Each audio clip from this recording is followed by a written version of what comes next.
रहीम अस्सलाम वालेकुम वरहमतुल्लाहि वबरकातुहू। दोस्तों, आप अपना YouTube चैनल पाकिस्तान 55 देख रहे हो। मैं इमरान खान आप सब दोस्तों से गुजारिश है कि अगर आपको वीडियो अच्छी लगे तो प्लीज चैनल को सब्सक्राइब भी कर दें और लाइक और शेयर जरूर करना। आपका बहुत बहुत शुक्रिया।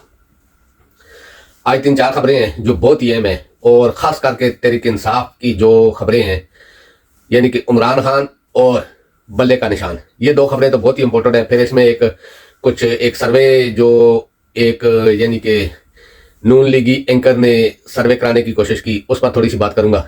लेकिन सबसे अहम जो बात है वो बल्ला और इमरान खान के ऊपर है। पहली ये बात तो ये है कि बल्ले का निशान पेशावर हाईकोर्ट में उसकी आज समाअत है और उम्मीद है इंशाल्लाह आज ही फैसला भी आ जाएगा।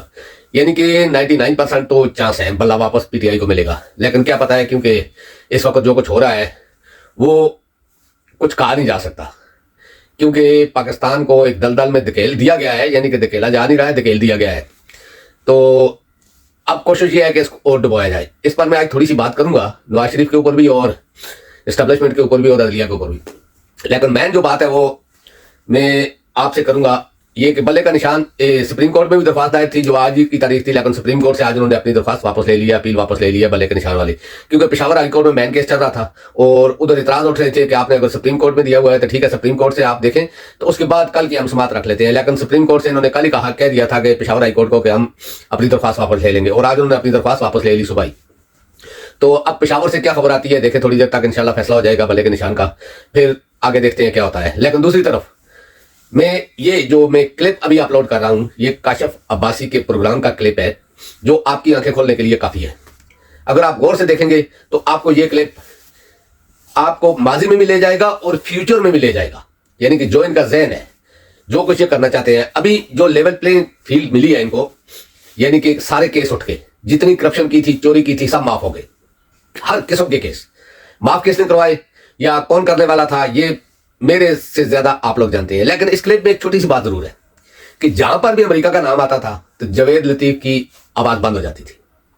आप ये क्लिप जरूर देखना, जहां पर भी अमेरिका का नाम आता था तो जवेद लतीफ की जुबान बिल्कुल बंद हो जाती थी। अब आगे आप सोच लें कि कल परसों जो मुलाकात हुई है अमेरिकी और ब्रिटिश सफीरों की नवाज शरीफ से, इसके पीछे का बैकग्राउंड क्या है। दूसरे नंबर पे आज अडेला जेल में इमरान खान की नैब केसेस में आज तारीख है उनकी और बुशरा बीबी की। बुशरा बीबी के चांस तो है कि जमानत कंफर्म हो जाए, लेकिन मैंने पहले भी कहा है कि हम इस वक्त कुछ नहीं कह सकते, क्योंकि जो लोग पाकिस्तान को तोड़ना चाहते हैं ना, वो कभी भी नहीं चाहेंगे कि इमरान खान को किसी किस्म का छोटा सा भी रिलीफ मिल जाए, क्योंकि वो चाहते ये है कि पाकिस्तान टूटे, पाकिस्तान रेजा रेजा हो जाए। क्योंकि इस वक्त वो हाल नहीं है जो 1971 वाले थे। इस वक्त घर घर में लड़ाई बनी हुई है। तो अमेरिका, इंडिया या इसराइल या दूसरे पाकिस्तान, जो पाकिस्तान के मुखालिफ लोग हैं, वो तो कामयाब हो ही चुके हैं, तकरीबन हो चुके हैं। लेकिन उनमें पाकिस्तान के अंदर जो लोग मुलव्वस हैं, ये भी अब समझते हैं कि इसको फुल कामयाबी तक दिया जा सके। क्योंकि देखें, नवाज शरीफ के ऊपर जितने केस भी बनाए गए थे, ना इमरान खान ने बनाए थे और ना ही किसी और ने, पाकिस्तानी ने बनाए थे। ये एस्टेब्लिशमेंट ने बनाए थे, चाहे वो इंटरनेशनल थी या पाकिस्तानी एस्टेब्लिशमेंट थी, और केस उन्होंने बनवाए थे और उन्होंने उठवाए भी हैं। अगर वो झूठे थे तो केस बनवाने वालों को पकड़ा जाए, एक बार तो किसी को सजा हो, एक बार तो ऐसे झूठे केस बनाने वाले को उल्टा लटकाया जाए, ताकि किसी को तो पता चले कि पाकिस्तान में कभी कभी इंसाफ भी होता है। लेकिन नहीं, केस बनाए जाते हैं, पैसा पाकिस्तानियों का खर्च किया जाता है, फिर वो केस उठाए जाते हैं, पाकिस्तानियों का पैसा खर्च किया जाता है। यानी अगर झूठे भी हैं, ठीक है, नवाज शरीफ सच्चा है, हम मान लेते हैं नवाज शरीफ सच्चा है, तो जो झूठे केस बनाने वाले थे, जिन्होंने बनवाए थे, आगे जो मोरे हैं उनको छोड़कर जिन्होंने पीछे से बनवाए थे, उनमें से कोई एक भी लटका है?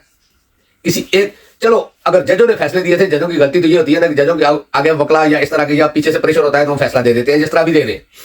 ये चीज उस वक्त थी। उससे पहले यानी कि पाकिस्तान की तारीख के बाद ये सारी चीजें ऐसे ही मैनेज हो रही हैं। लेकिन जो नैब के केस बने हुए हैं इमरान खान के ऊपर, इससे लाखों गुना ज्यादा नवाज शरीफ के ऊपर थे और सच्चे भी थे, लेकिन वो खत्म हो गए। और इमरान खान के ऊपर एक झूठा केस बनाकर उसको चलाया जा रहा है इमरान खान को फंसाने के लिए। दूसरा, इमरान खान की गिरफ्तारी भी डाली जा चुकी है सैवर में जीएचक्यू हमले पे, यानी कि कोशिश कर रहे हैं कि इमरान खान को किसी तरीके से हटा जाए। और ये सारा कुछ इंटरनेशनल एस्टेब्लिशमेंट के कहने पर हो रहा है।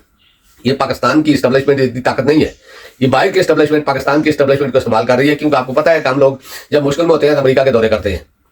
फिर सबसे बड़ी चीज क्या है कि ये जो मैं क्लिप चला रहा हूं ना, पहले जरा आप इस क्लिप को देखें, उसके बाद मैं बात करूंगा आपसे कि ये क्लिप के पीछे का क्या रीजन है। आप जरा गौर से सुने ये क्लिप।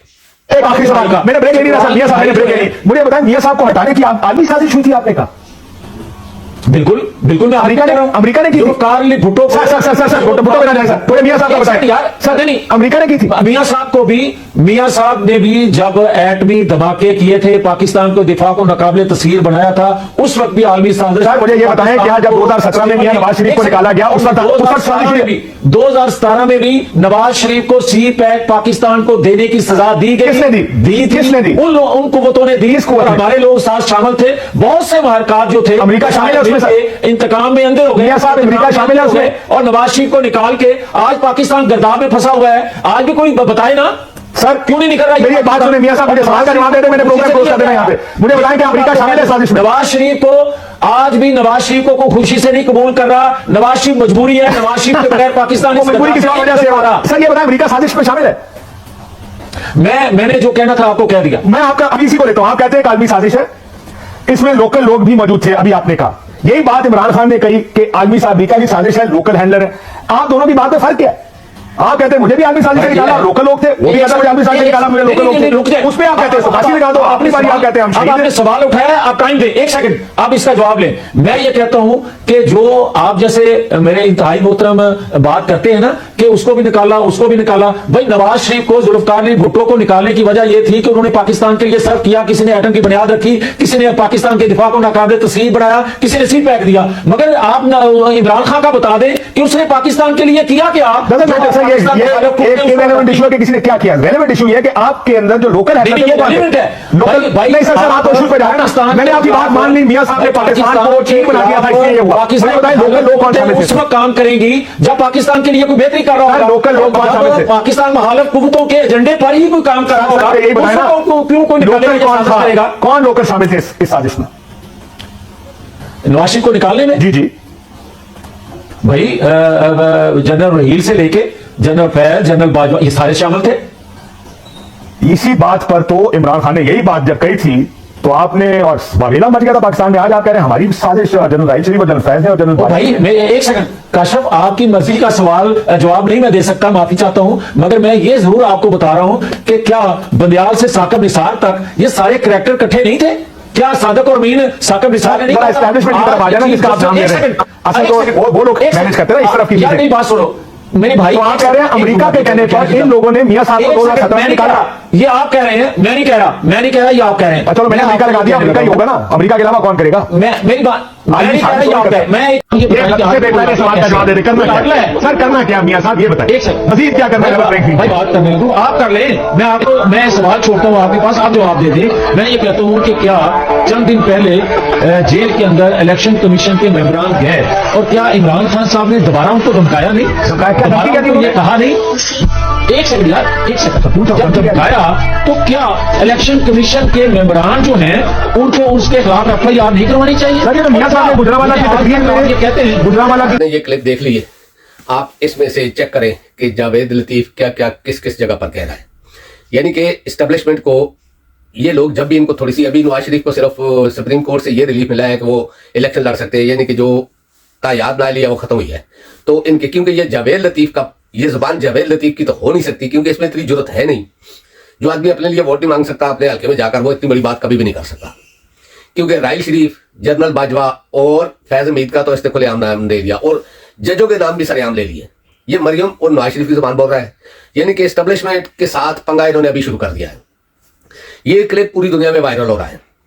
देखें जितनी सहूलत बाजवा ने नवाज शरीफ को या शरीफ फैमिली को या नूर लीग को दी है ना, किसी और को नहीं दी। फैज हमीद और इसने और खास करके उमर अता बंदयाल या इन लोगों ने, क्योंकि जब ये रजीम चेंज हुआ था उससे लेके आज तक आप देखेंगे इमरान खान को कौन सा ऐसा रिलीफ मिला है जो उसका हक नहीं बनता था। जो कुछ भी हो रहा है उसके साथ या जो कुछ उसका हक जो बनता था वो उसको मिला है, लेकिन नवाज शरीफ को वो मिला है कि जो बिल्कुल यानी कि डिफरेंट साइड में था, कोई हक नहीं था। यानी कि एक सजा याफ्ता चोर, एक सजा याफ्ता मुजरिम, यानी कि पूरी दुनिया ये बात तस्लीम भी करती है और मानती भी है कि ये चोर है, डाकू है, करप्ट है।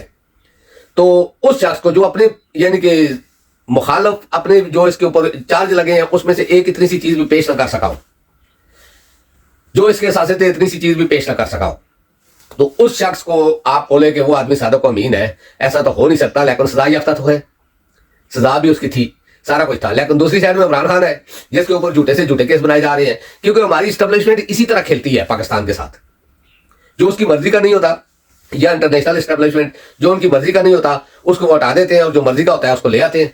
नवाज शरीफ का तो सारी दुनिया को पता है कि ये लंदन में बैठ के क्या प्रोग्राम बनाता रहा है, क्योंकि इस सब के पीछे इंटरनेशनल एस्टेब्लिशमेंट है। इसकी मुलाकातें भी हुई है। ये पाकिस्तान के ऊपर उन्होंने अपना एक नुमाइंदा बैठाने की कोशिश शुरू कर दी है, लेकिन नवाज शरीफ जो डिमांडें कर रहा है क्योंकि आवाम मान नहीं रही।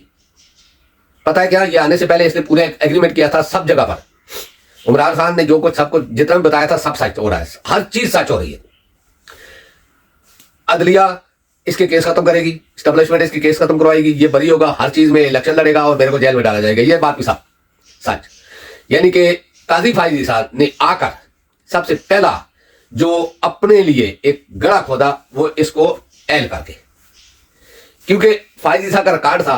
फाइज ईसा इस चीज में रिजीम चेंज में 100% मुलव्वस था और खास करके लंदन प्लान में तो इसका पूरा ऐसा था, क्योंकि अगर नहीं होता तो नवाज शरीफ अपने भाई की हुकूमत में आ जाता, लेकिन नहीं आया।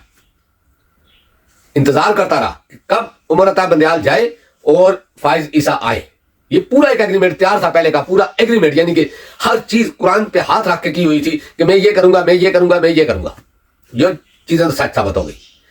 इसके अलावा आपको एक छोटी सी और थोड़ा सा एक मीम यानी कि मजाक जोक भी सुना देता हूं कि गरीदा फारूकी जो आप समझते हैं कि शहबाज शरीफ के स्पेशल एंकर है, उसने एक सर्वे करवाने की कोशिश की लाहौर में, और सर्वे से पहले ही जो कुछ उसके साथ हो गया वो इस वक्त धूम मचाए हुए है।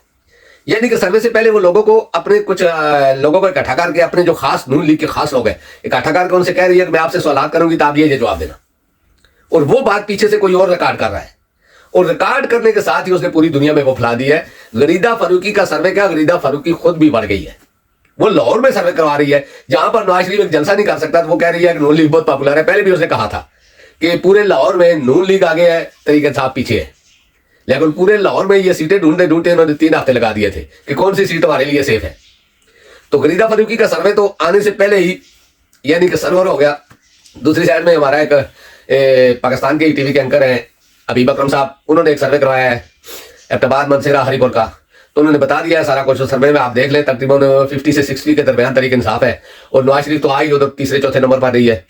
और इस यही वजह है कि जो जिस जगह पर नून लीग के बड़े लोग हैं, जिस तरह नवाज शरीफ है, मरियम नवाज है, या याद सादक है, या आसफ ख्वाजा आसफ है, या इस तरह के लोग हैं, वहां पर तरीके इंसाफ के टिकटों को रिजेक्ट किया जा रहा है, पेपरों को अदलिया से भी करवाया जा रहा है, और पहले भी आरओ ने भी किया ऐसा ही, इलेक्शन कमीशन से भी। अब अदलिया से भी वो पेपर यानी कि रिजेक्ट हो रहे हैं।